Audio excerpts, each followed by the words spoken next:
Good evening, ladies and gentlemen, and welcome to the May 19th meeting of the Richmond Common Council. Will you please stand for the Pledge of Allegiance, remain standing for the prayer.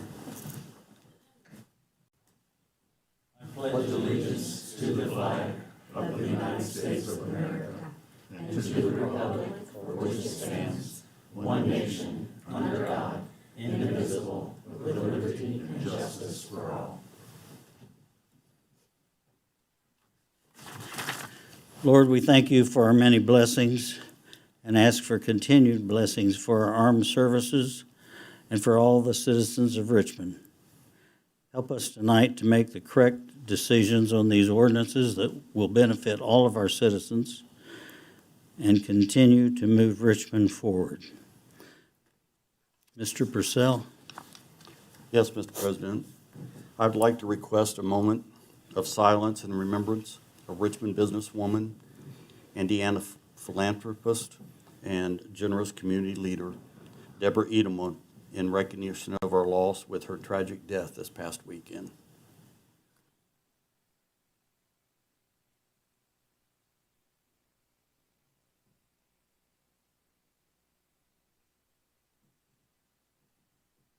Thank you. Amen. Amen. Would the clerk please call the roll? Okay.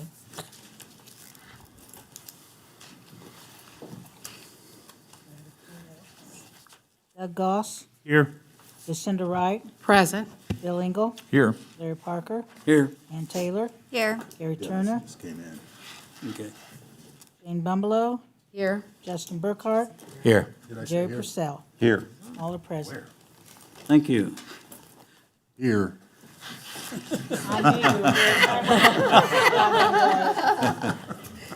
Comedy show. Approval of the minutes of our regular meeting is held on May the 5th, 2025. Mr. President, Mr. Purcell. if there's no additions or changes, I move that we approve the minutes as presented. Second. Have a motion and a second to approve the minutes of our regular meeting. All in favor, please say aye. Aye. Opposed? Motion carried. Presentations of petitions, memorials, introductions, motions. I don't think we have any right now. Communications from the mayor. Good evening, Mr. President. A couple of Evening. things to point out. We're still having meetings with WCTV stakeholders and the board members. All that stuff's ongoing, and it's a subject that'll come up later this meeting tonight, so you'll hear more. This Friday at 6 o'clock is the Depot District Summer Kickoff Party. Starts under the new bridge. There will be cards you'll pick up, and you'll get anyway, not a scavenger hunt, but an opportunity to go to all the restaurants and get samples of food when you pick up these cards. The other thing is NDOT, because of the new bridge, part of the celebration is they're handing out 100 free children's bicycle helmets to the first 100 children who come through. So be at the bridge. I think it's going to start streaming online around 5:45 and officially starts at 6 o'clock, where we hand out the passes to get food and pick up the bicycle helmets and other festivities. So good deal. Just another note, the branding project continues to move forward. There was another meeting last week, and the next survey is out now, and it's open until the end of May, so there's about 2 weeks left. Visit the city's social media pages for a link to the survey. Everyone's input is important. The last survey, we got a lot of respondents, and our consultant was very pleased that this many citizens and other people were engaged, so make sure you do it too. Some of the questions will look similar, but it's more funneling down to the crux of where we want to end up. That's it. Any questions of the mayor? Thank you. Report of the Board of Public Works and Safety. The minutes of April the 24th and May the 1st are in our packets. Do we have any questions or comments regarding the Board of Public Works minutes? Hearing none. Reports from department heads. We have Human Resources, Kenyatta Cox. Good evening, everyone. Good evening. Kenyatta Cox, the HR director here for the city of Richmond. The city is listed again as one of the top 10 employers in Wayne County. We're working to make sure that the city has the people and the tools and the support it needs to serve the community effectively. And our mission is to help hire and keep great employees, and to ensure that fair and legal practices are going forth, and that we're able to support a positive workplace culture across all of the departments. So our goal is also to develop the knowledge and the skills and abilities of the employees and support them in their employment life cycle. We're striving to position the city of Richmond as a place where people want to live and work. So I like that. The mayor mentioned that one of our very first meetings, and I just kind of took it and ran with that one. So our staff for the HR department consists of myself as the HR director. We have a new HR generalist. Her name is Lori McCracken, and Michael Ripberger. He's the health and safety officer, and he's been in the department since July of 2019. Lori started in October of 24. So we had some transition there. Casey, who had been in that role for almost 3 years, she took another job, which we were really happy for her because it was a bit of a promotion for her. So some of the key responsibilities for the department include the recruitment and the hiring, health and safety, policy development, collective bargaining, risk management and insurance, and employee relations and labor compliance.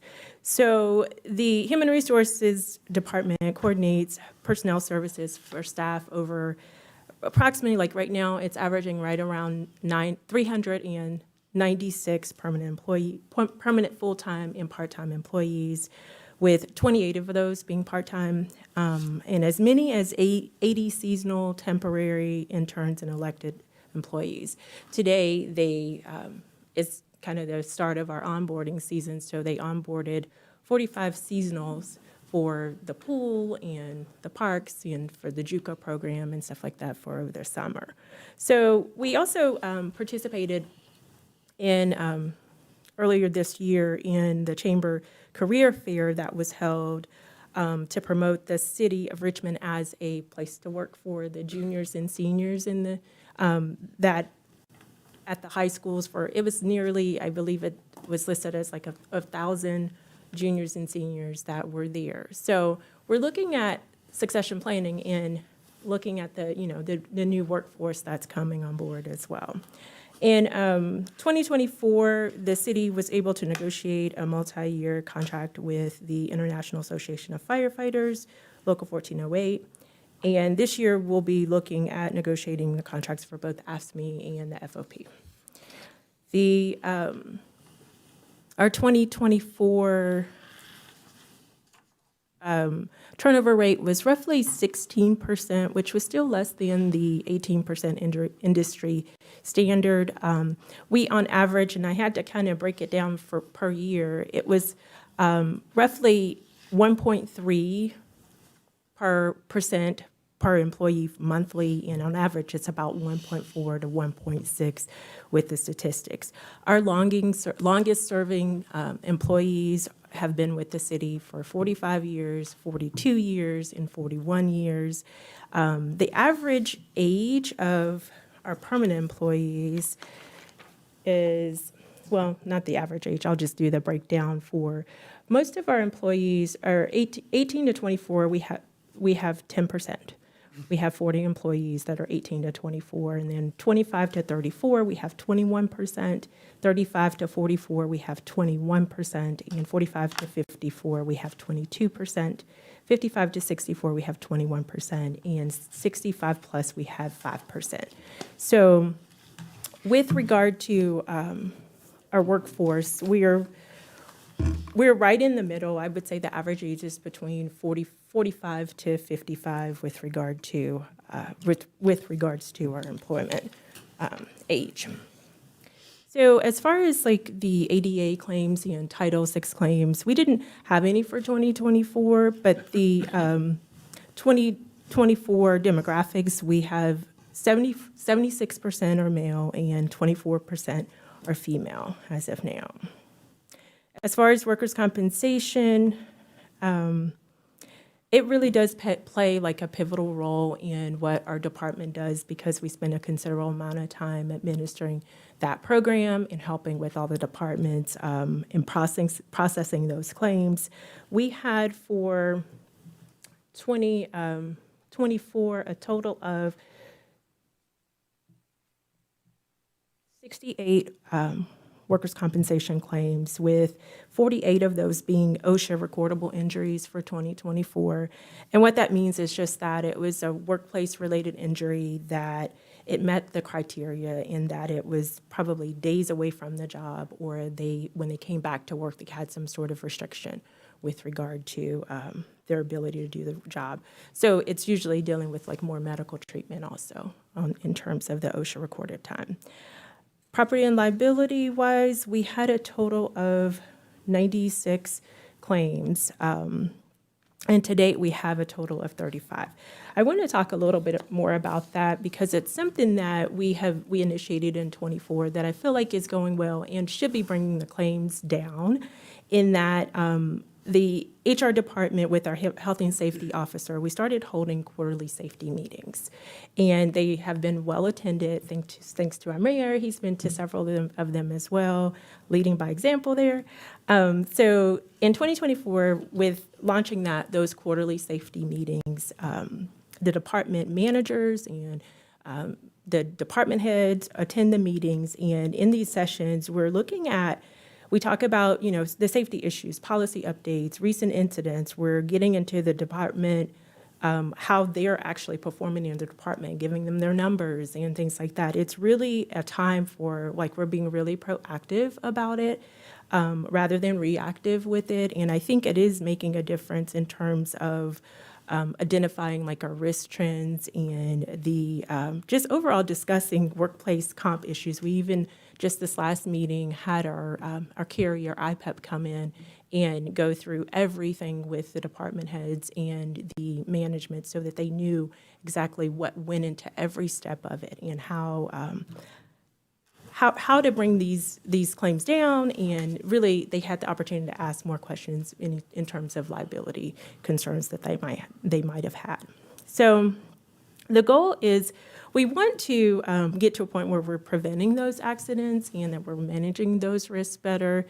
And that's kind of where we're hopefully headed, because right now our workers' comp claims are at 33, and we're almost halfway through the year, which is good compared to already being 68 at the end of the year. So I'm hoping we're going to be down some with regard to that.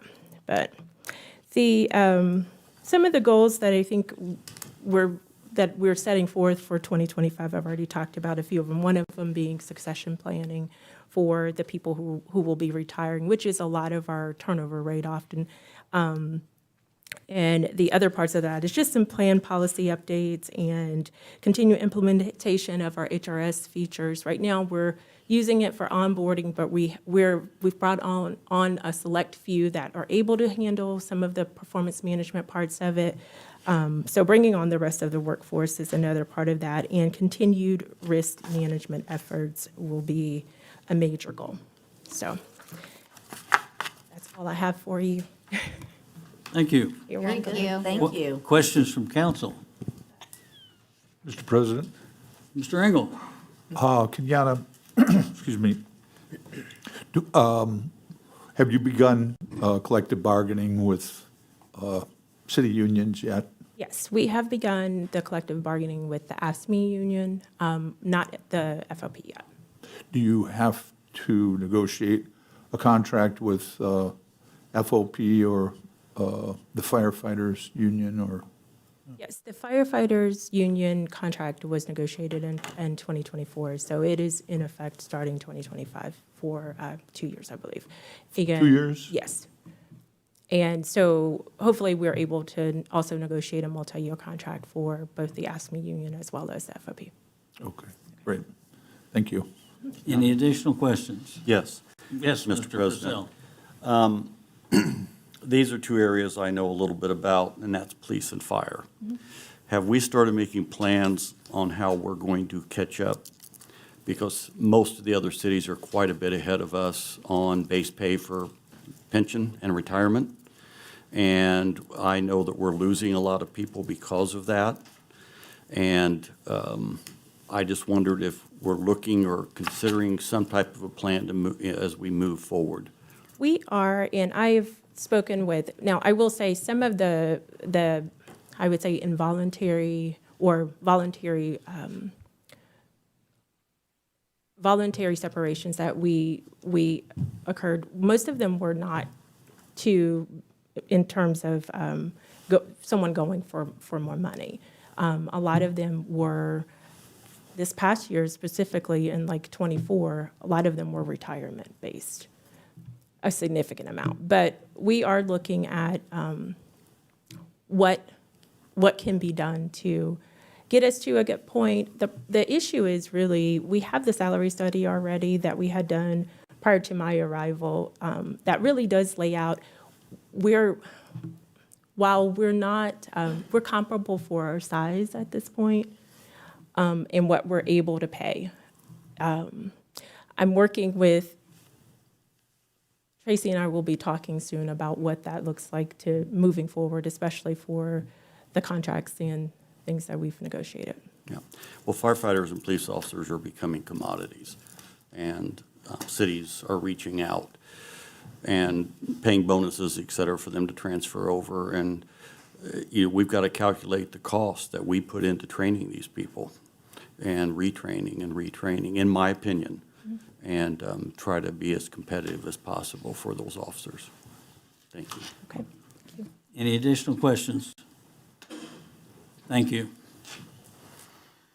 Under miscellaneous business, Mr. Turner, would you update us on the comprehensive plan? In 2 seconds, I will. I put before you tonight a schedule of events. We had our first steering committee meeting this past week, and when you look at this schedule, you'll see, I think it's orange, kind of.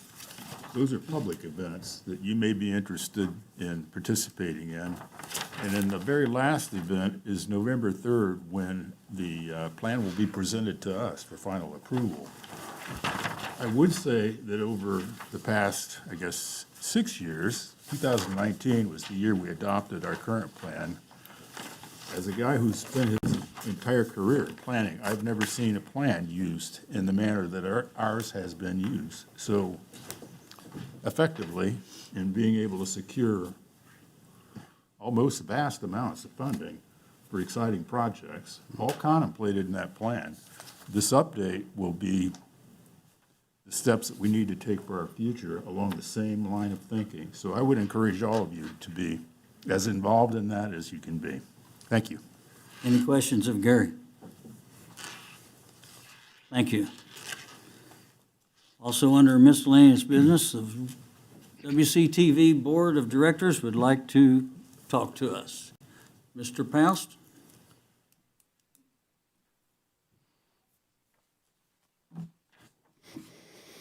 President Parker, members of council, Ken Pouse, 3411 Dorothy Lane, Richmond, Indiana. Mr. Parker, I'm sure you'll appreciate these remarks. As I was preparing my remarks for this presentation this evening and trying to figure out how can I do this in 3 minutes, because I know that's what Larry would allot me. During that time, I received an endorsement from a neutral source supporting WCTV, and the more I looked at the letter that I received and the content, it was very well written, very concise, and I thought, gee, President Parker would be very pleased if I just read that letter and answered any questions. So what I'm going to do, Mr. Parker, is read this letter I received from Chris Hardy of Western Wayne News. I'm writing today in support of Wayne Community Television and the critical role that it plays in keeping the residents of our community informed and engaged. We are a society awash in information and misinformation, where residents are overloaded with social media posts, advertisements, AR-generated comments, gossip, and rumors, all begging for attention while stretching one's ability to figure out what is trustworthy.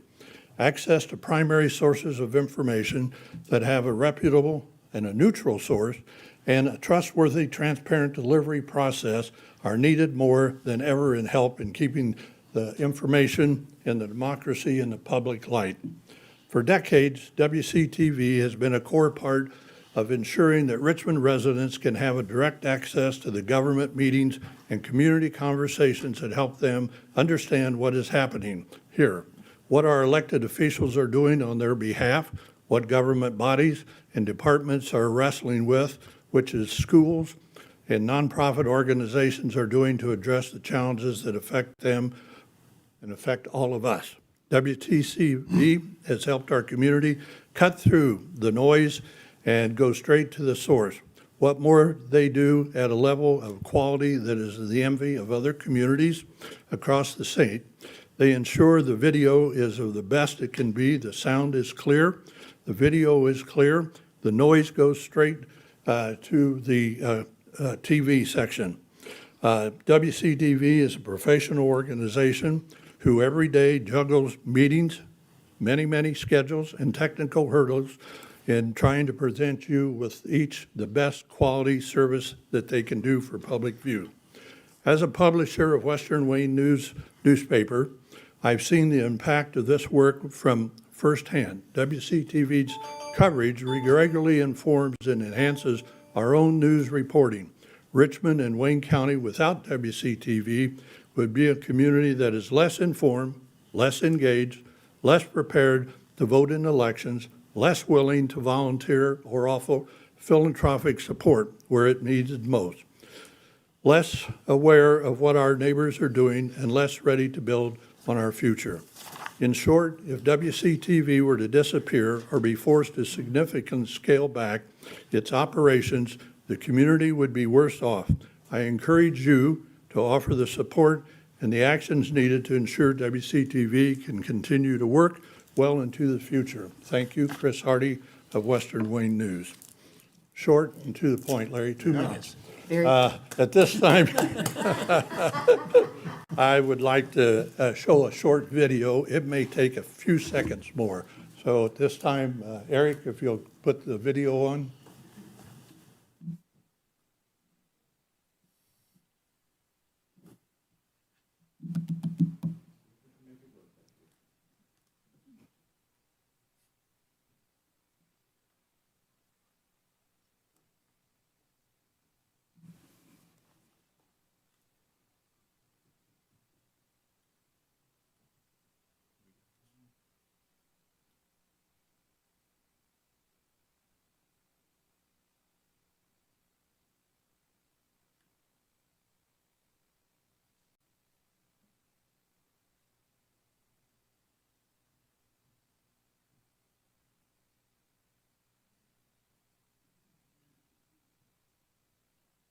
Well, obviously, we're having technical sound, that's for sure. And Eric will just die. But I can have him, if they can get the sound up, we rewind it. What we're trying to do here is to give you a little bit of a review of what WCTV has been able to do over the past year. And to also, what I have found out, and I'm new to this position, used to serve on the board over 20 years ago.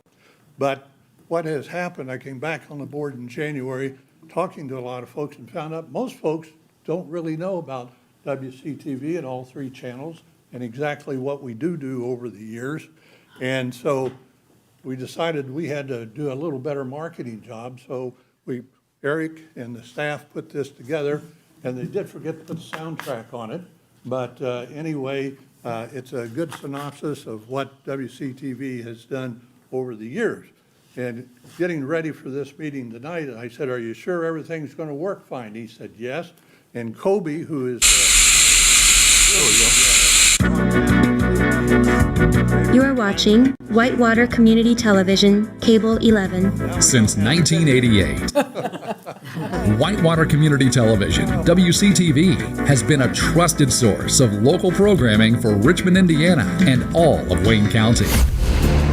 Located on the campus of Indiana University East, WCTV has spent decades connecting our community with coverage you won't find anywhere else. Instead of the superior quality that we've had all along, actually, when I previewed this, it was really a nice video. The sound was very good. And Eric and I both would say we would lose our hair, but we don't have any to lose, you know. You'll see if they have any questions. I will, yeah. Okay, forget the video now. Any questions? I think of all the folks in the community, you're certainly more involved in WCTV than many of the other folks are, because we cover all your government meetings. Last year, I know we covered over 240 some odd government meetings alone. But I'd be happy to answer any questions that you might have at this time. You all know why we're here and what we are looking for. I think we have several questions to ask, but before we go to the questions, I believe that you also have, Mr. Rome would also like to speak, is that correct? And if he could speak, and then we could ask questions from both of you or all of you? We'll be happy to answer anything you might have. All right. Would you please come forward now?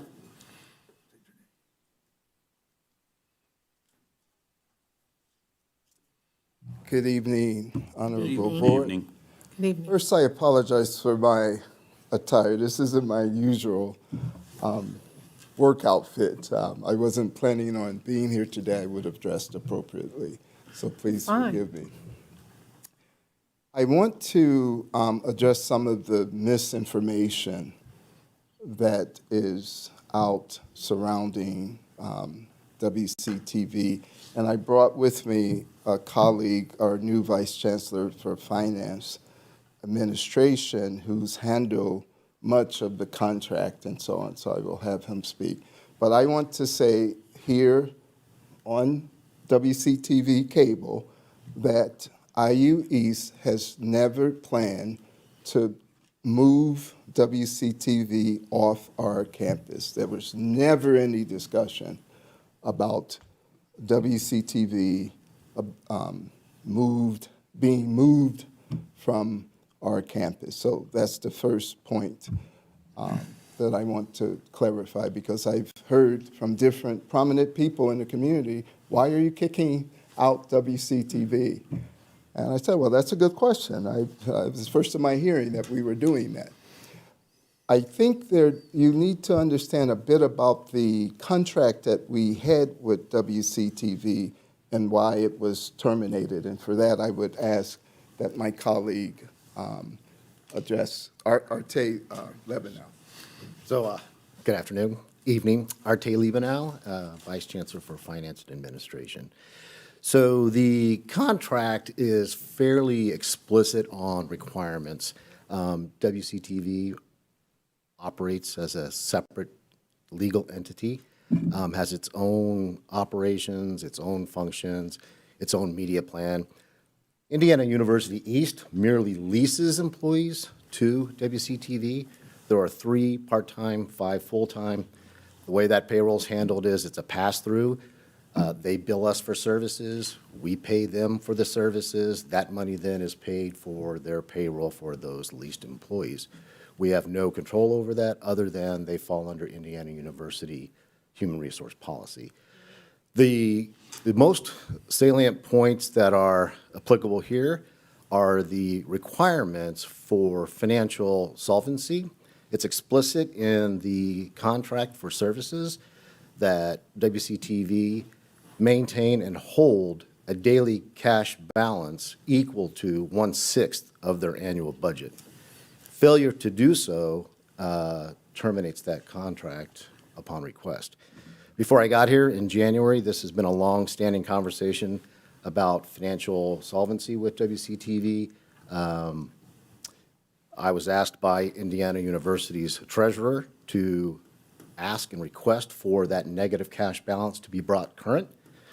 In doing so, did some forensic accounting, found out that they were very delinquent in their payables.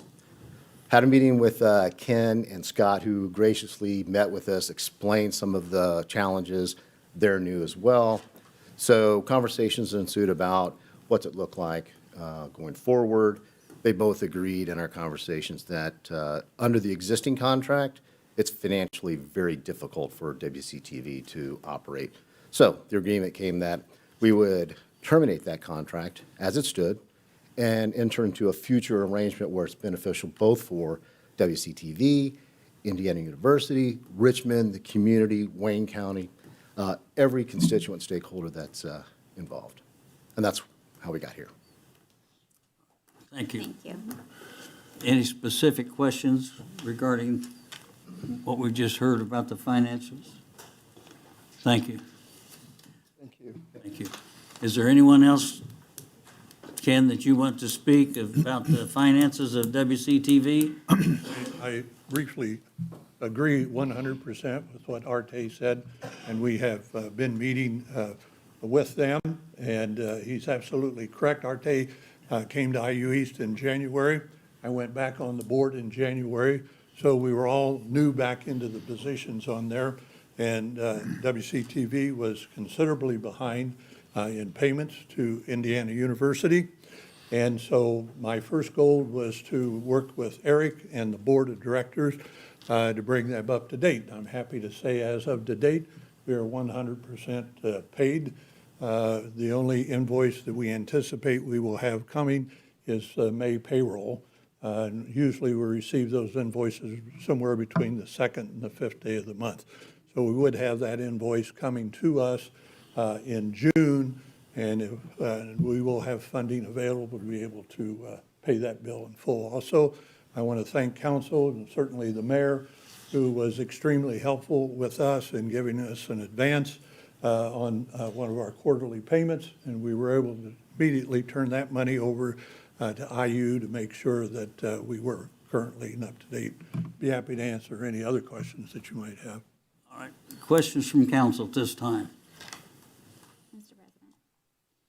President. Could you tell me what percentage of your broadcastings would be the city meetings and versus the county? I know No, I cannot answer that question. Eric might be able, he's better at this, to give you the numbers of, it depends on how many different meetings they cover in the city versus the county. I think there's probably more covered in the city than there are in the county, but I can't give you, if you want that, I'd be happy to ask Eric. He has a rough idea. Where'd Eric go? Eric, back there.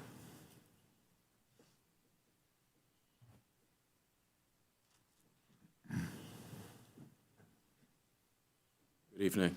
Good evening. I do not have an exact percentage, but the fact that you have a weekly Thursday meeting at 5 o'clock tends to make your numbers increase just a little bit more. We tend to do more city meetings than we do county meetings overall, again, because you have the weekly meeting, as well as the sanitary district, which meets biweekly, and we cover those. We've also added over the last year the Unsafe Building Commission, which was not part of our original lineup. there you go. Great job. We appreciate you. Mr. President? Yes, sir. If I may, by my quick calculations, there's about a dozen more meetings that they cover for us than the county. Okay. Good. Additional Mr. questions? President, if I may also, just so everybody knows, all the equipment in this room, the city owns, everything that they use. So the service they're giving us is streaming and some editing and putting on the YouTube channel, which is great. But we Is that set the this same up, thing for county? not necessarily, we set this up in 2020, so they don't have to bring any equipment here. I don't know how the county works exactly. County's been having problems, so I can't speak for the county.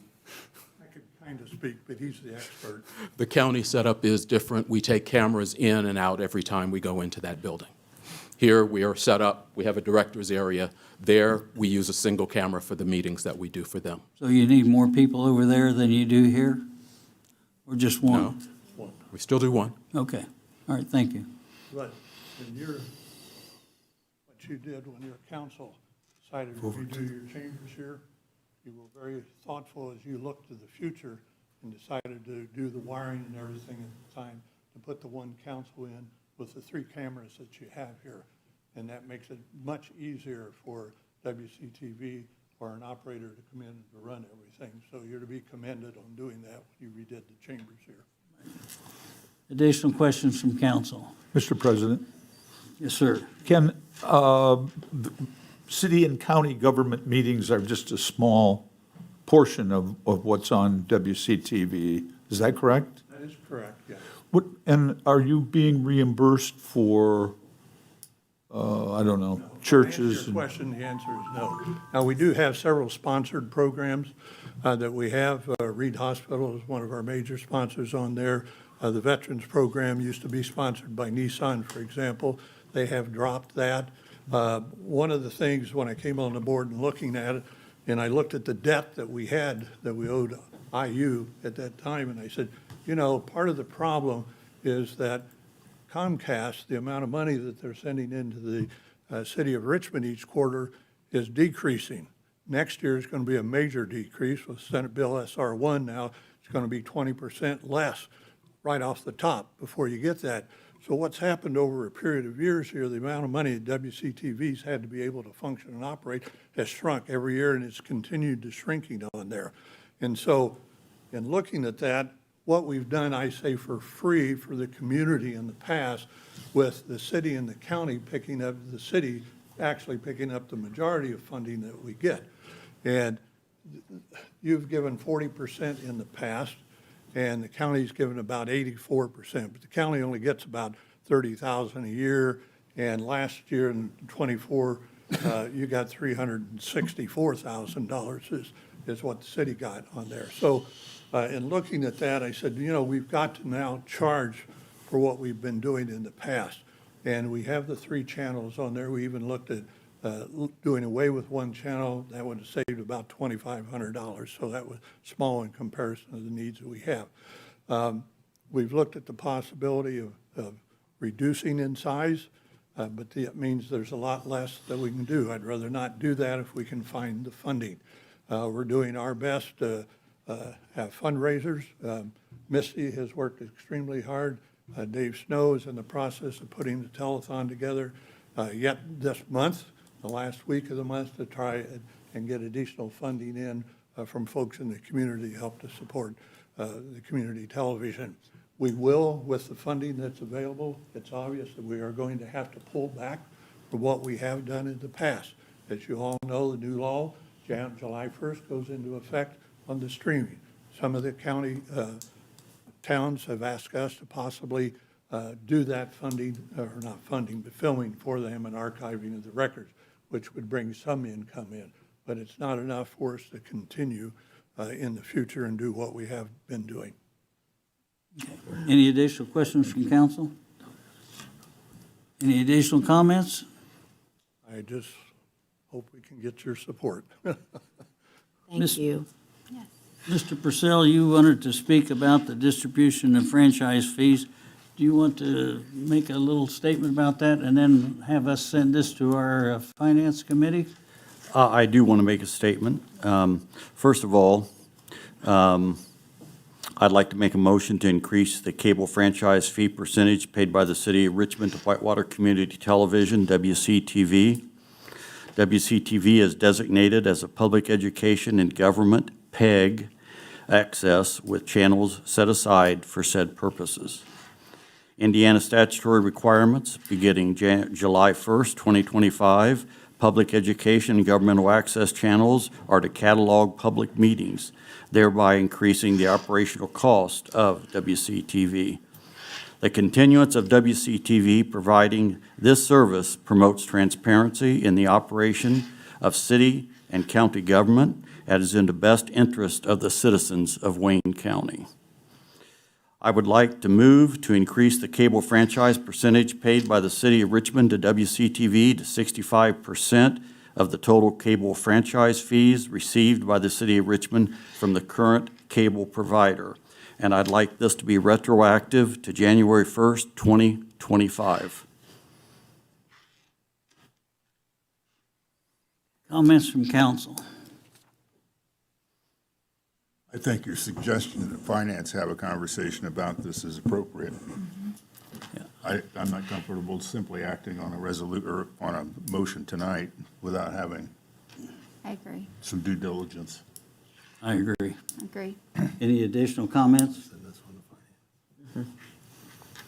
To Finance Committee. And on that Finance Committee, I would like to see, if we could, have 2 meetings on that where we can have at least invite 4 people each time so we can not hurt our legal part of it as far as having 5 of us there at a time, but at least the rest of the council would also be in on that.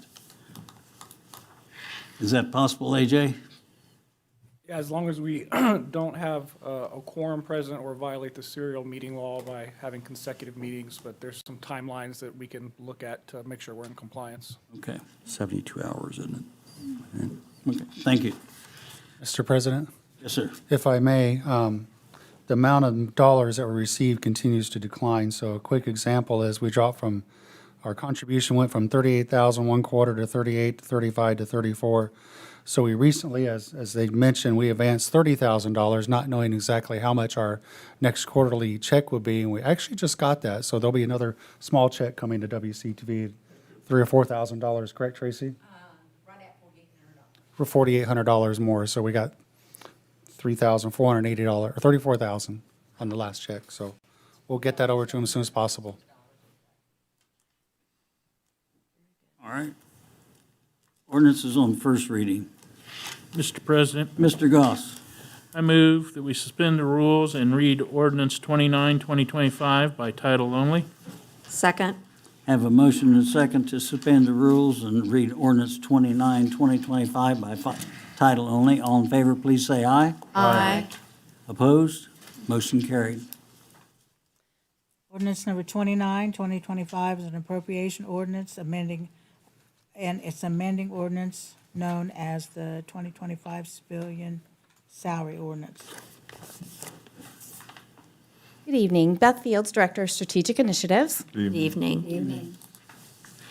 I'm here tonight requesting amendment to the civilian salary ordinance for 2025, which would include the addition of a full-time grant-funded position, which would be titled the Special Projects Manager for Revitalize Richmond Projects. You have in your packet a job description for that position.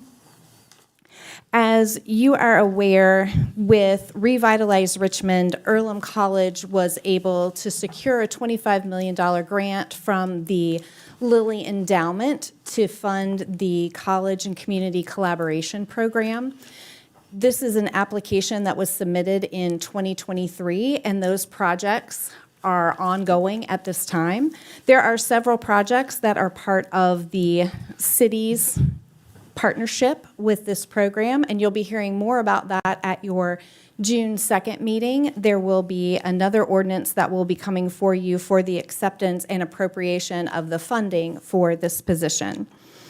So this position will spend 100% of their time working on the city projects that are part of this partnership. For example, the branding of Roseview Transit to new branding that is attractive for the community, looking at new routes for that, looking at on-demand services for our citizens and students, looking at how we can be better connected with the college through the expansion of the multimodal trail that we have directly to the campus.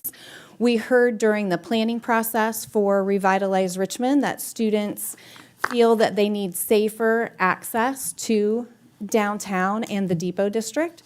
And this is one of those projects that we can work on to help accommodate that. Also, as we look at every project that is part of Revitalize Richmond that is a city project, as Councilor Turner pointed out earlier, was included in our comprehensive plan. So this gives us an opportunity to expedite the timeline for these projects. So rather than completing some of these projects under a 10-year period, we're going to be able to complete them within a 5-year period with the funding that will be provided. So I do respectfully request that you refer this to the Finance Committee for further discussion on adding this grant-funded position. Any questions from council? Thank you. Thank you. Refer it to the Finance Committee. Ordinance is on second reading. Ordinance number 28. Okay, ordinance number 28 is an appropriation ordinance transferring and amending the 2025 budget for the clerk's office. Thank you. Report from the Finance Committee. Mr. President, the Finance Committee has not had an opportunity to meet on this. If you recall, there was a meeting that was scheduled over top of that. Okay. Ordinance number 23. Ordinance number 23, an appropriation ordinance amending the 2025 budget for code enforcement. Report from Finance Committee. Mr. President, it's the same report. Now, this thing has been on here for what? 6 weeks, 8 weeks? Yeah. What is council's pleasure? Return it to the Finance Committee or vote on it? Mr. President, Yes. I'd like to see it returned to the Finance Committee. I have very specific questions that are built from the original questions I asked when this was introduced that I still have not had the access to get those answers. What questions do you need to have answered? Okay, well, in the initial introduction of this, I asked if these monies were included in the income side of the budget for 2025, and the answer was yes. Then I asked the question, were these monies included in the expense side of the past 2025 budget? The answer was no. That creates some questions in my mind as to the balance of the budget and the actual financing of this and the monies. Because if the money was counted in the budget for 2025 but not expensed, that would cause some serious problems. We have a comment from the controller at this time regarding that? Yes, sir.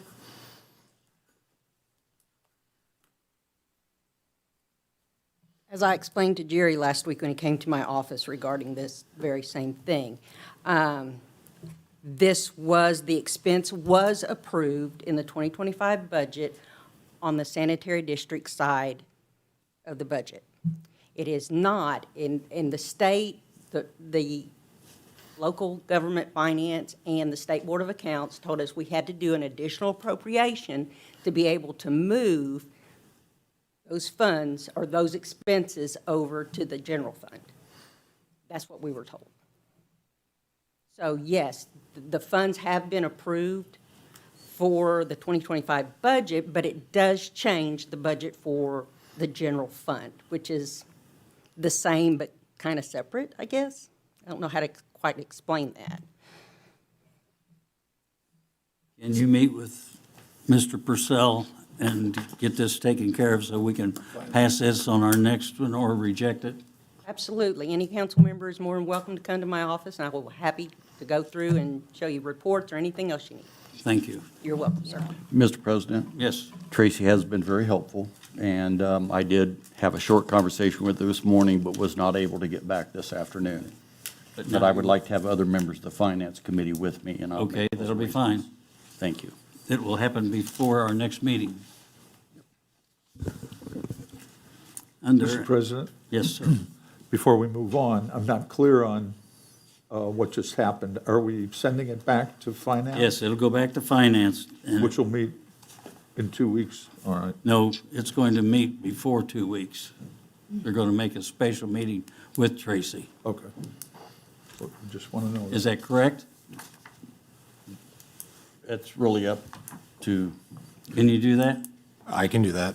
Thank you. Thank you. Under unfinished business, we have a safety report. Mr. Goss? Yes. At previous meeting, there was a presentation about taxis and animal welfare. The Public Safety Committee met with Chief Weatherly to discuss the taxis. And at this time, the Public Safety Committee recommends no changes in any ordinance for that. Animal welfare, the police chief informed us that he is working on some possible changes. Hopefully, there will be some positive changes in the near future. There will be more to come on all that. So, no Thank you. changes. Any questions of Mr. Goss? Thank you. Call for adjournment. So moved. Second. All in favor, please say aye. Aye. Opposed? Stand adjourned. Thank you.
You are watching Whitewater Government Television, WGTV, Channel 11, part of the Whitewater Community Television family of stations.